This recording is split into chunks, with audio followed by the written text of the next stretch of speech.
Hello friends, welcome to Mala's Tamil kitchen. இந்த வீடியோவில் முளைக்கீரை பொரியல் எப்படி செய்யறதுன்னு பார்க்கலாம் வாங்க. 5 நிமிஷம் இருந்தால் போதும், ரொம்ப சட்டுன்னு இந்த பொரியலை செஞ்சு முடிச்சிடலாம். இது செய்ய ஒரு மண் பாத்திரத்தை சூடு பண்ணி அதில் 1 டேபிள் ஸ்பூன் எண்ணெய் எடுத்துக்கிறேன்.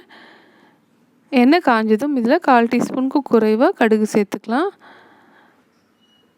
நெக்ஸ்ட்டு 1/4 டீஸ்பூன் அளவு ஜீரகம் சேர்த்துக்கலாம்.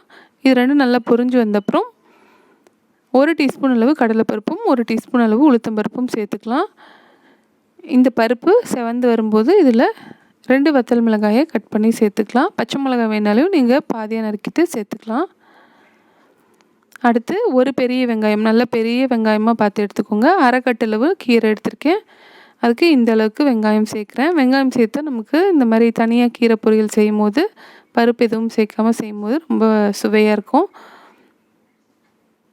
இந்த வெங்காயம் இந்த மாதிரி லைட்டாக நிறம் மாற வரையும் இதை வதக்கிட்டு நெக்ஸ்ட் இப்போ இதில் கீரையை சேர்த்துடலாம். நான் இன்றைக்கி 1/2 கட்டளவு முளைக்கீரையை வாஷ் பண்ணிவிட்டு இந்த மாதிரி கட் பண்ணி வச்சுருக்கேன். அதை சேர்த்துக்கிறேன். சின்ன சின்ன தண்டு மட்டும் நான் எடுத்துருக்கேன். பெரிய தண்டெல்லாம் நான் சாம்பாருக்கு பயன்படுத்திப்பேன். இந்த கீரை வேகத்துக்கு எக்ஸ்ட்ராவாக நம்ம தண்ணி எதுவும் தெளிக்க தேவையில்லை.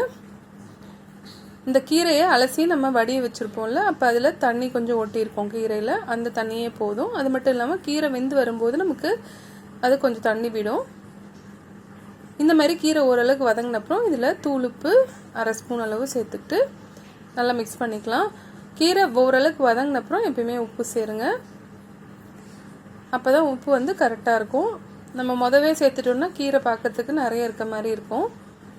அதனால் உப்பு கூட போயிடும். இந்த மாதிரி ஒரு 2 நிமிஷம் சிம்லேயே வதக்கினப்புறம் நமக்கு கீரை நல்லா இந்த மாதிரி ரெடியூஸ் ஆகிடும். கடைசியாக நம்ம இதில் தாராளமாக தேங்காய் துருவல் சேர்த்து லேசாக வதக்கிட்டு ஆஃப் பண்ணிடலாம். இந்த மாதிரி வெறுங்கீரை செய்யும் போது தேங்காய் துருவல், வெங்காயம் இதெல்லாம் கூட சேர்த்திங்கன்னா ரொம்ப சுவையாக இருக்கும். இதே ப்ரொசீஜரில் நீங்கள் சிறுகீரை பொரியலும் செய்யலாம்.